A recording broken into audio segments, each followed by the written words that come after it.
magazine pluriel. Henri Ochocho.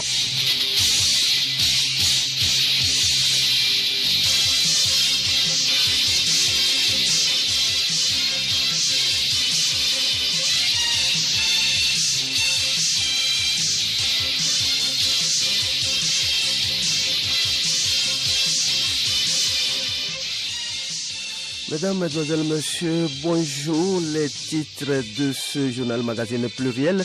Les résultats provisoires des élections locales sont connus depuis hier. Le parti politique Union pour la République Unie a fait le plein en remportant la majorité des sièges. Le sommet extraordinaire de l'Union africaine s'ouvre demain dimanche à Niamey, la capitale nigérienne. Plus de 30 chefs d'État, dont le Togolais Faure Gnassingbé, sont attendus pour le lancement officiel de la zone de libre-échange économique continentale. La situation en Libye sera également évoquée. Bientôt, tous les regards seront tournés vers la COSA où se déroule du 13 au 20 juillet prochain les luttes traditionnelles et Vala 2019. Quelle stratégie mise en place pour permettre aux lutteurs et aux spectateurs de vivre dans un environnement sain? Nous recevons ce samedi le docteur Sedo Kodjovi, coordonnateur de l'unité de gestion du programme Campus Citoyen, et M. Bozike Passima, il est coordonnateur adjoint du programme. Également dans ce journal, les échos du palais, les sports et la revue de presse.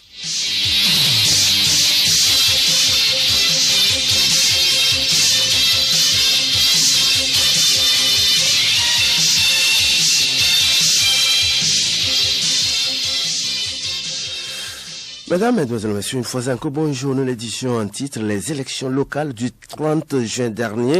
Au Togo, les résultats provisoires ont été proclamés hier vendredi par la Commission électorale nationale indépendante CENI.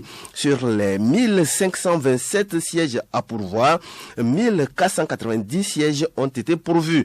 Le parti Union pour la République Unie remporte la majorité des sièges sur toute l'étendue du territoire national.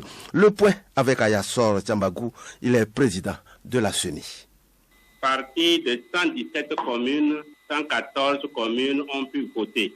Parti également de 1527 sièges à pourvoir, nous avons pu obtenir 1490 sièges qui ont été pourvus. Sur l'ensemble des communes qui ont participé à l'exercice, nous avons enregistré entre 4,2% et 96,6% de participation selon les communes. En moyenne nationale, nous sommes retrouvés à 52,46% de taux de participation définitif. C'est de notre devoir, du devoir de l'ensemble de l'équipe de la CENI, de remercier tous les partenaires, de remercier toutes les parties prenantes qui ont œuvré à l'aboutissement de ce jour. Et surtout, merci à la population dans sa totalité. La suite du processus sera constituée par la transmission des résultats que nous venons d'écouter à la Cour suprême qui a le mandat et la mission de proclamer les résultats définitifs du scrutin. Et puis ce communiqué de la Cour suprême du Togo, le président de la Cour suprême du Togo rappelle aux partis politiques, groupes de partis politiques et têtes de liste des candidats indépendants ayant sollicité le 30 juin 2019 les voix de leur électorat que conformément aux dispositions de l'article 144 du Code électoral, il dispose de 48 heures suivant la proclamation des résultats provisoires du scrutin par la CENI pour contester la régularité des opérations électorales. Passé ce délai, ils seront clos et leurs requêtes ne seront plus recevables. Remise des prix aux lauréats de la 3e édition du concours du meilleur entrepreneur hier vendredi. C'était lors d'une cérémonie marquée par un dîner organisé en leur honneur par le ministère en charge du développement à la base et de la jeunesse à la place des fêtes de la présidence de la République à Lomé. Il s'agit de célébrer et de promouvoir la culture de l'excellence entrepreneuriale au Togo. Arona Mola.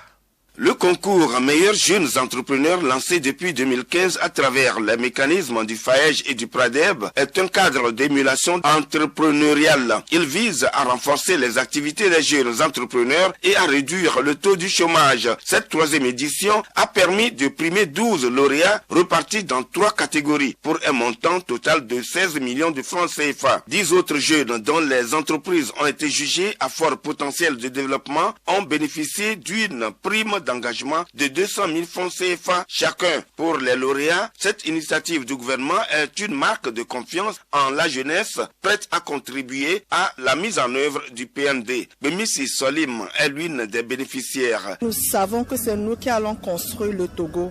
Et nous allons profiter des axes du PND pour pouvoir tirer le meilleur de tous les avantages que ce plan de développement nous offre pour pouvoir booster nos activités, développer notre pays qu'est le Togo. Un sincère merci au président de la République qui ne ménage aucun effort pour soutenir la jeunesse, soutenir nos activités. C'est parce qu'il croit à la jeunesse qu'il met des financements à notre disposition pour pouvoir nous accompagner. Nous lui disons merci. Les jeunes étoiles primées sont invitées par la ministre du Développement à la base. Victoire Tomega Dogbe a participé à la création de richesses à travers une gestion rigoureuse de leurs entreprises pour le développement du pays. Le ministère du Développement à la base de l'artisanat de la jeunesse est engagé à œuvrer pour l'inclusion sociale, économique et financière des populations vulnérables en général et se tient en particulier aux côtés de la jeunesse pour lui permettre non seulement de s'auto-prendre en charge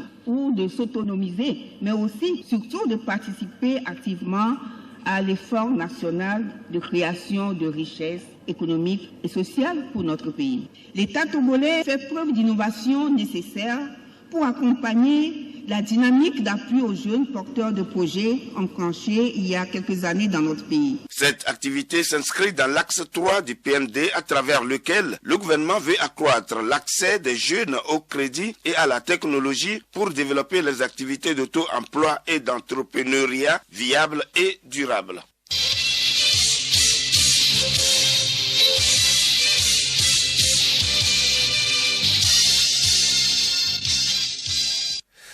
Toujours en page nationale, la traditionnelle opération Togo propre a été effectuée ce matin dans la préfecture d'Aguenivé. Menu de coupe-coupe, balais, râteaux, pelles, brouettes, etc. Les opérateurs se sont rendus massivement dans la commune d'Aguenivé 3 pour le désherbage. Pour le colonel Awate Odabalo, préfet de la dite préfecture, menu lui-même de coupe-coupe, cette opération a pour but non seulement d'embellir, mais aussi de lutter contre l'insalubrité. Nous l'écoutons. Nous retenons de cette journée une adhésion de plus en plus massive de la population. Une appropriation donc du concept Togo propre par les communautés à la base. Oui, pour de l'ensemble du territoire à participer plus massivement le mois prochain à l'opération Togo propre, qui nous permet non seulement d'embellir, mais également de lutter contre l'insalubrité de nos localités. Traitement ici dans la commune d'Aguenivé 3. La Haute Autorité de l'Audiovisuel et de la Communication HAC fait le lobbying en vue d'implémenter son plan stratégique.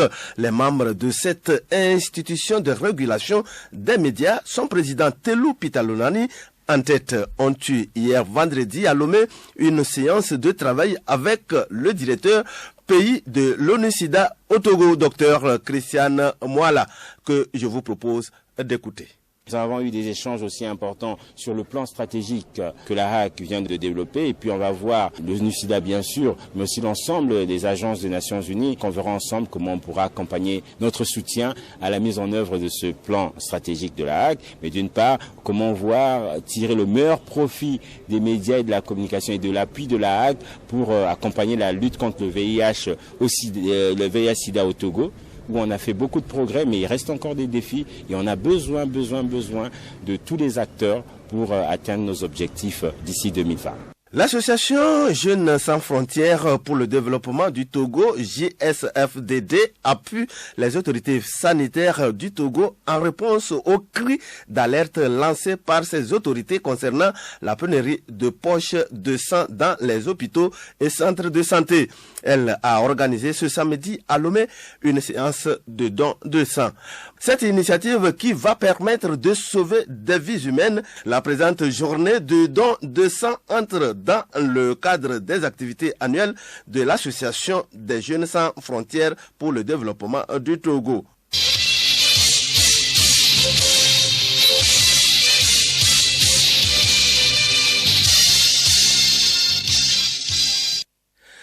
Actualité internationale, le sommet extraordinaire de l'Union africaine s'ouvre demain dimanche à Niamey au Niger.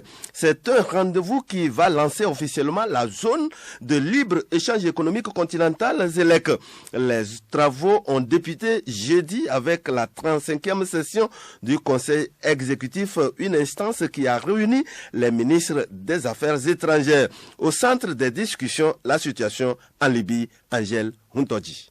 Tout à fait, la situation en Libye a été au centre des débats lors de la réunion du Conseil de paix et sécurité, un sujet qui sera également évoqué demain au cours du sommet. Les ministres des Affaires étrangères ont condamné cette frappe aérienne qui a visé le centre de migrants et de réfugiés dans la banlieue de Tripoli, faisant 53 morts et plus de 130 blessés. Ils demandent la mise en place d'une enquête pour trouver ceux qui sont derrière cette attaque. Le Conseil a également appelé les autorités libyennes à démanteler les différents centres tout en invitant tous les pays concernés à redoubler d'efforts pour faciliter l'évacuation rapide des migrants. Les ministres des Affaires étrangères ont également au cours des travaux choisi la ville d'Accra au Ghana pour accueillir le siège de la zone de libre-échange économique continentale après son lancement officiel demain dimanche. Plus de 30 chefs d'État ont déjà confirmé leur venue pour ce lancement officiel. Notons que la zone de libre-échange continentale est entrée en vigueur le 30 mai dernier, car 22 pays ont ratifié l'accord, soit le seuil minimum requis pour permettre son lancement. La bonne nouvelle pour l'Union africaine, c'est que le Nigeria, première économie du continent, a finalement annoncé mardi qu'il signerait également. Merci à toi, Angèle Huntodji. Le Premier ministre malien Bobo Cissé entame ce samedi le 4e jour de sa visite dans le centre du pays. Après avoir présidé à Sévaré une distribution de céréales pour faire face à l'insécurité alimentaire, il s'est rendu hier dans les localités de Bankas et de Koro. Il a annoncé le déploiement de près de 3600 militaires supplémentaires sur le terrain pour assurer la sécurité des populations. Il a évoqué aussi sa décision d'impliquer tous les leaders communautaires pour apaiser les tensions entre les populations. Nouvelle interpellation après les incidents post-électoraux en Mauritanie. 27 militants de la coalition Vivre Ensemble sont placés sous mandat de dépôt dans les commissariats de police. Ils sont arrêtés le 23 juin dernier dans les manifestations de rue contestant la victoire du général Ghazouani dès le premier tour. Ils sont poursuivis pour destruction de biens publics et port d'armes. En Centrafrique, le programme DDR, désarmement, démobilisation et réinsertion, lancé officiellement en décembre 2018, vient de débuter de manière effective sur le terrain environ 5 mois après la signature de l'accord de paix de Khartoum. En RDC, plus de 7000 personnes fuyant les violences à Djougou, en Uttiri, sont arrivées ces 2 dernières semaines à Kassini, à la frontière ougandaise. Elles viennent s'ajouter à plus de 2000 déplacés qui étaient déjà installés depuis février 2018. Ces derniers avaient également fui les conflits de Djougou. Au Soudan, civils et militaires sont parvenus à un accord qui prévoit une transition de 3 ans et 3 mois avec à sa tête un conseil de souveraineté qui dirigera le pays jusqu'aux prochaines élections. Les postes au sein du conseil seront partagés entre les 2 camps, tout comme la présidence qui sera tournante. C'est une avancée notable. Pour la 20e semaine consécutive, les Algériens ont manifesté hier pour demander un changement de système politique. Les manifestants réclament le départ du chef d'état-major Ahmed Gaïd Salah et son placement en détention. Pour le reste, les revendications étaient les mêmes que la semaine précédente. Un état civil et non pas militaire, une Algérie libre et démocratique.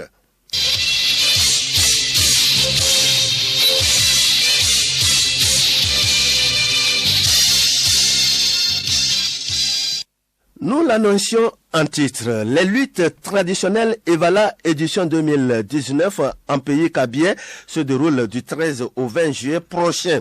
Ce rendez-vous culturel qui mobilise les ressortissants de la préfecture de la Kosa sur le territoire national et ceux de la diaspora ne laisse pas indifférents les touristes qui y vont pour satisfaire eux aussi leur curiosité. Et comme lors des grandes rencontres, la consommation de l'eau et autres denrées génère d'importantes quantités de déchets, notamment des sachets plastiques. Pour parler de la stratégie mise en place pour lutter contre la pollution et permettre aux lutteurs et aux spectateurs de vivre un environnement sain, nous recevons dans ce magazine pluriel de ce samedi le docteur Sedo Kodjovi, il est coordonnateur de l'unité de gestion du programme Campus Citoyen, et monsieur Bozike Passima, coordonnateur adjoint du dit programme. Nos deux invités sont au micro d'Amara Moussa. Messieurs, bonjour. Les éditions des luttes traditionnelles Evala en pays kabien se suivent mais ne se ressemblent pas. Chaque édition suppose une innovation. Vous, en ce qui vous concerne, au sein du programme Campus Citoyen, vous optez pour cette année encore pour la salubrité dans les arènes à travers le projet Evala Propre. Dites-nous, docteur, comment est née cette initiative qui est à sa 2e édition cette année? Merci de nous avoir donné l'opportunité de faire l'historique du projet Evala Propre. Il faut dire que le projet Evala Propre s'insère dans la mise en œuvre du plan stratégique de l'université de Kara, qui a bien voulu se positionner comme une université au service de sa communauté. Et pour ce faire, un programme dénommé Programme Campus Citoyen, en abrégé P2C, a été mis en place en février 2017. Il a pour devise un programme de l'université de Kara pour les étudiants et les communautés à la base. Ce programme a pour finalité de faire des étudiants de l'université de Kara, d'une part, et des jeunes des communautés qui l'environnent, d'autre part, des citoyens entièrement responsables et engagés dans leur autodéveloppement, celui de leur communauté et de leur pays. C'est donc dans ce programme-là qu'a été initié le projet Evala Propre pour la première fois en 2018 par le professeur Komla Sanda, président de l'université de Kara. En effet, les luttes en pays kabien, au-delà de leur nature de rites traditionnels, drainent beaucoup de foules. Il s'agit bien souvent des foules composées de lutteurs, de hauts dignitaires, de personnalités illustres, de populations à la base, de touristes, comme vous l'avez mentionné, des sociétés commerciales publiques et privées, des revendeuses de nourriture qui viennent pour faire la promotion de leurs produits, mais aussi accompagner l'événement. Ainsi, les lieux de lutte deviennent non seulement des places culturelles, mais aussi un marché en plein air qui génère une grande quantité d'ordures et de déchets dans les cantons. Pourtant, après le départ des participants, des commerçants et des sociétés, rien n'est fait pour pouvoir nettoyer les lieux et mettre les arènes propres. Ayant fait ce constat, l'université de Kara s'est sentie interpellée dans sa mission service à la communauté de pouvoir initier le projet Evala Propre, dont le but est de rendre les arènes propres avant, pendant et après les Evala ou les luttes traditionnelles. Voilà un peu brièvement l'historique du projet Evala Propre. Quelles peuvent être les conséquences des déchets produits par la grande mobilisation des masses lors des Evala sur les lutteurs, les spectateurs et sur l'environnement? Monsieur Bozke. Merci beaucoup, monsieur, pour la question. En termes de conséquences, il faut rapidement noter que nous sommes en saison pluvieuse et toutes ces ordures, lorsqu'elles ne sont pas canalisées ou ramassées, vont être drainées dans les champs, dans les cours d'eau, dans les rivières, ce qui va entraîner de la pollution de l'eau, la pollution des airs et empêcher aussi ou rendre beaucoup plus difficile l'évaporation, celle dont nous savons que l'évaporation contribue effectivement à faire tomber la pluie et si elle est difficile à être faite, forcément nous aurons des conséquences pluviométriques et sur le long terme ou le court terme.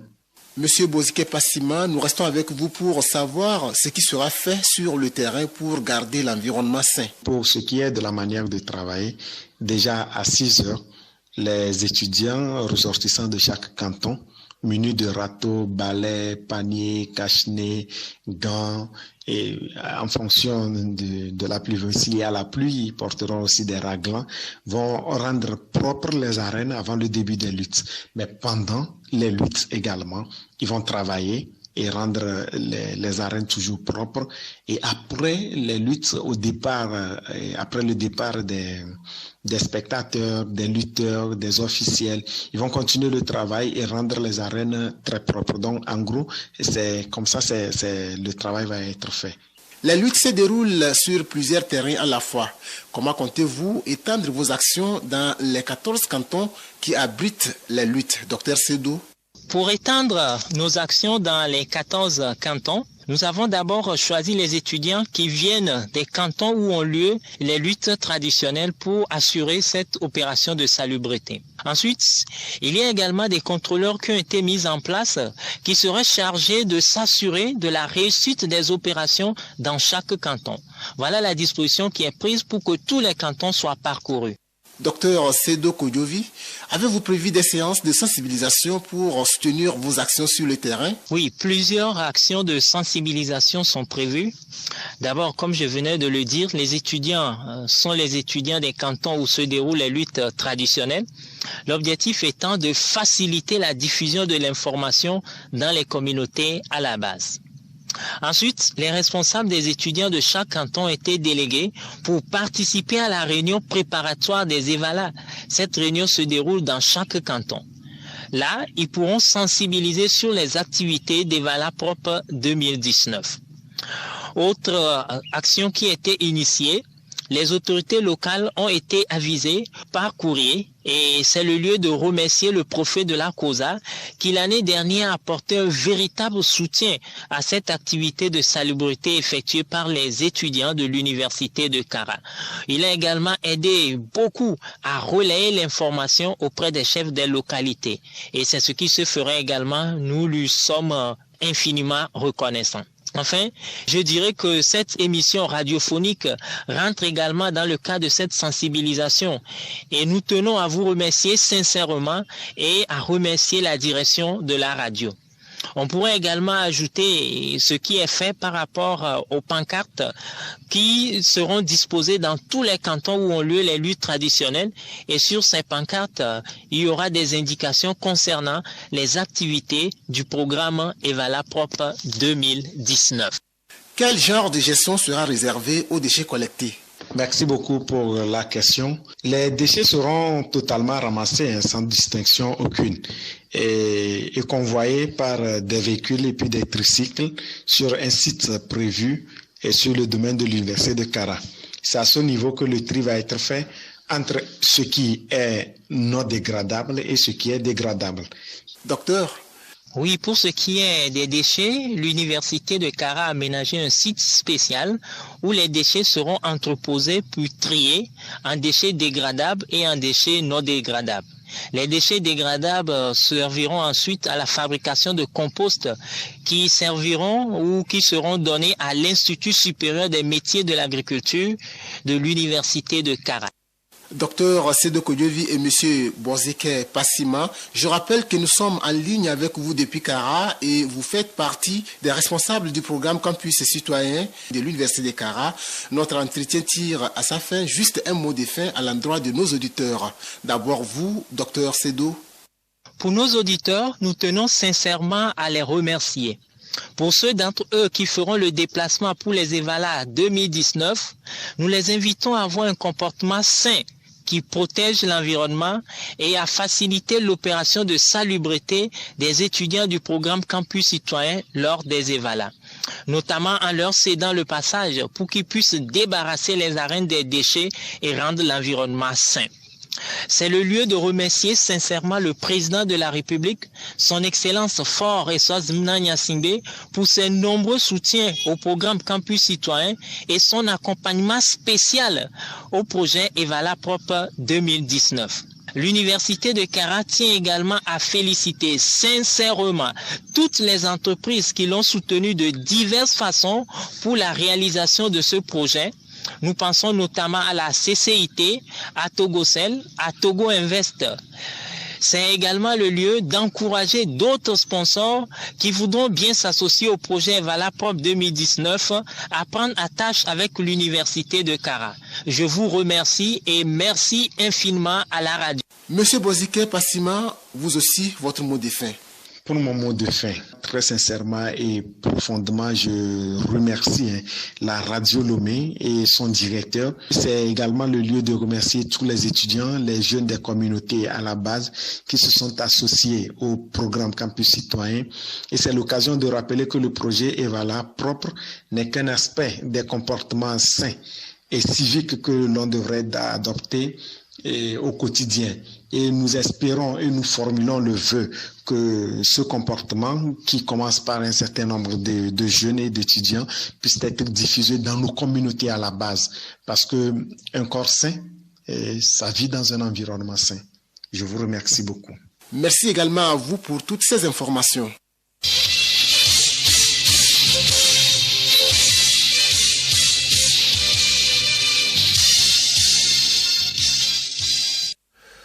Écho du palais, Dame Afi est décédée après avoir reçu un coup de poing lors d'une bagarre. Les inculpés sont les frères Kodjo et Julien. Poursuivis pour violence volontaire, ils ont été acquittés faute de preuves. Le récit, c'est avec Hélène Assabi. Dans la nuit du 24 au 25 octobre 2012, le nommé Mawena était revenu de Djogbegan, porteur des résultats du tirage de loterie. Après avoir communiqué ses résultats au nommé Honoré, il naît entre lui et le sieur Kodjo une altercation relative à certains propos qu'il aurait tenus à ce dernier. Aidé par son petit frère Julien, qui n'a pas accepté que Mawena manque du respect à son grand frère, la dispute dégénéra très vite en bagarre. Alertés par les voix des protagonistes, les parents de Mawena allèrent le chercher pour le ramener à la maison. Mais la tension étant encore vive, un échange d'injures entre les deux frères Kodjo et Julien et le père de Mawena ranima la flamme de la bagarre au cours de laquelle Dame Afi, mère de Mawena, s'affala au sol. Ranimée en vain, elle fut évacuée à dos de moto vers le centre de santé de Dania Payemé. Chemin faisant, elle rendit l'âme. Les frères Kodjo et Julien sont interpellés par la gendarmerie pour avoir donné la mort à Dame Afi. Mais à l'enquête préliminaire et devant le juge d'instruction, les inculpés ont toujours clamé leur innocence. Cependant, il résulte du rapport d'expertise médico-légale que l'examen du corps de Dame Afi présente une tuméfaction de la pommette gauche de la face, une éraflure du pavillon gauche à sa partie supérieure du même côté que la pommette et une discrète bosse périatale gauche. D'après ces résultats, il est donc indéniable, contrairement au dire des inculpés, que Dame Afi a été violentée au cours de la bagarre. Il ressort aussi du témoignage en enquête préliminaire du nommé Kossi, qui a affirmé qu'au cours de la bagarre, Dame Afi, qui avait voulu voler au secours de son mari, a reçu un coup de poing venant de Julien. Elle a poussé un cri strident avant de s'écrouler. Malgré ces témoignages, la cour d'assises a décidé d'acquitter les deux inculpés qui avaient déjà passé 6 ans en prison. Et selon leur avocat, maître Valérie Apefa Kakpo, les preuves évoquées ne sont pas suffisantes pour condamner ses clients. Dans ce dossier, il manque de preuves de la culpabilité de nos clients. En effet, nos clients sont poursuivis pour violence volontaire ayant entraîné la mort sans intention de la donner. Or, pour ce qui concerne cette infraction, pour qu'on accuse quelqu'un, il faut rapporter la preuve que l'accusé ait porté des coups sur la victime. Et en plus de ce fait, il faut également rapporter les preuves qu'au moment de porter ces coups sur la victime, l'accusé avait l'intention de la tuer. À samedi prochain pour un autre numéro.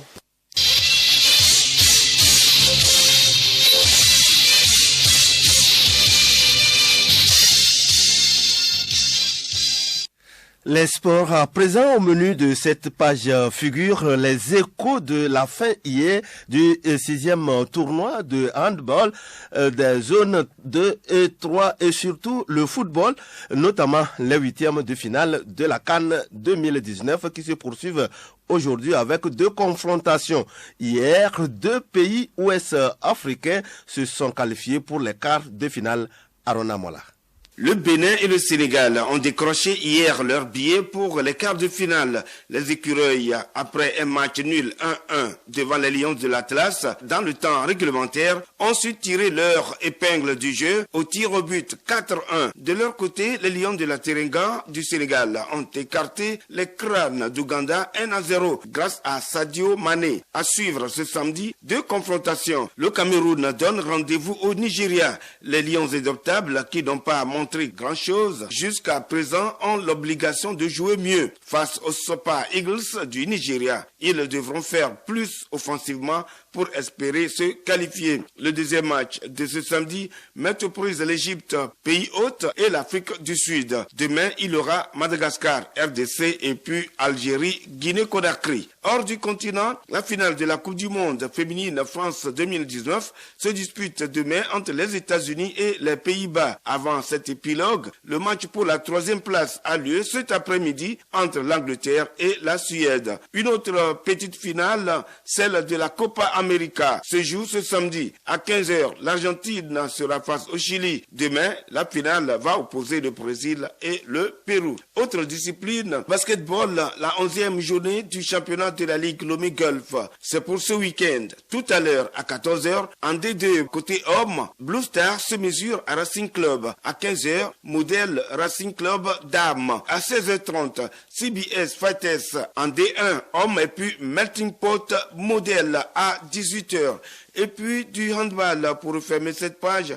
Fin hier du 6e tournoi international des zones 2 et 3 avec le Sacre du Bénin qui a gagné la finale contre le Niger 40-39. Le Ghana bat le Nigeria 37-35 et prend la 3e place. Le Togo occupe la 5e place de la compétition en venant à bout du Mali 36-24.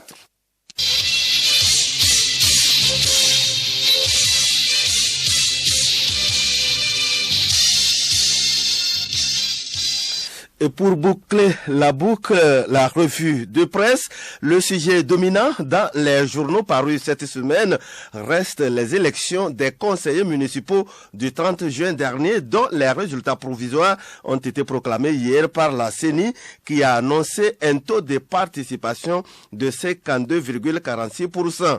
Le sujet est diversement apprécié par les confrères Yao Kamake.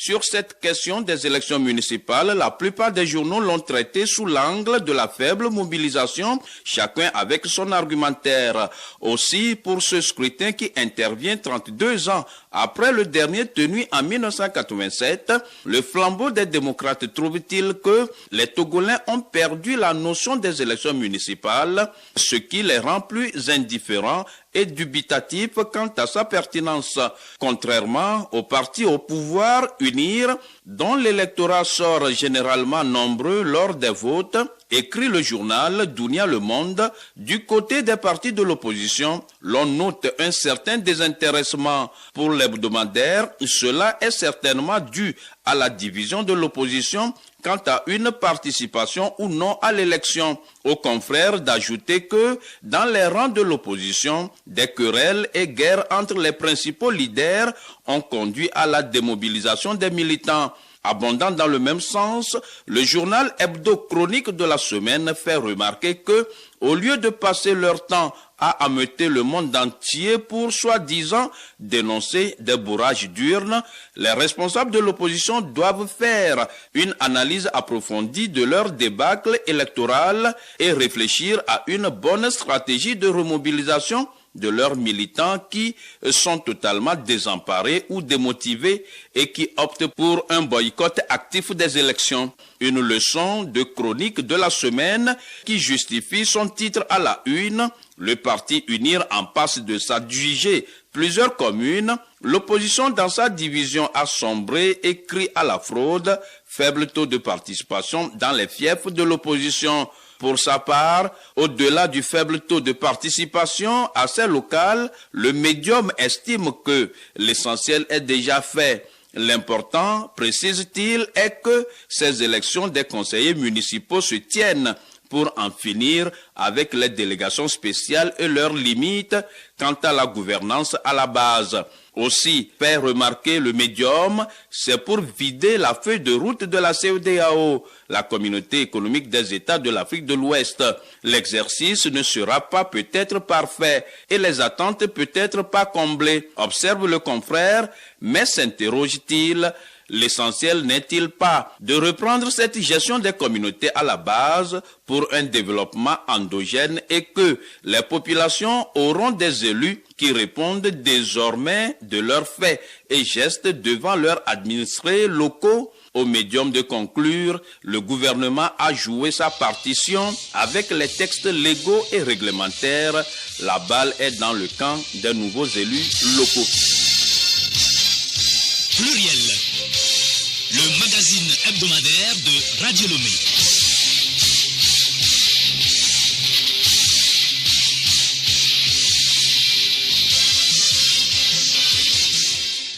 Voilà qui met fin à ce journal. Nous disons merci à Gracia Koussou qui a assuré la réalisation de ce journal. Le rappel des titres avant de nous quitter. Les résultats provisoires des élections locales sont connus depuis hier. Le parti politique Union pour la République Unir a fait le plein en remportant la majorité des sièges. Le sommet extraordinaire de l'Union africaine s'ouvre demain dimanche à Niamey, la capitale nigérienne. Plus de 30 chefs d'État, dont le Togolais Faure Gnassingbé, sont attendus pour le lancement officiel de la zone de libre-échange économique continental. La situation en Libye sera également évoquée. Bientôt, tous les regards seront tournés vers la COSA où se déroulent du 13 au 20 juillet prochain les luttes traditionnelles EVALA 2019. Quelle stratégie mise en place pour permettre aux lutteurs et aux spectateurs de vivre dans un environnement sain? Nous avons reçu ce samedi le Dr Sido Kodevi, coordonnateur de l'unité de gestion du programme Campus Citoyen, et M. Bozike Passima, coordonnateur adjoint du dit programme. Également, dans ce journal, vous avez suivi les échos du palais, les sports et la revue de presse.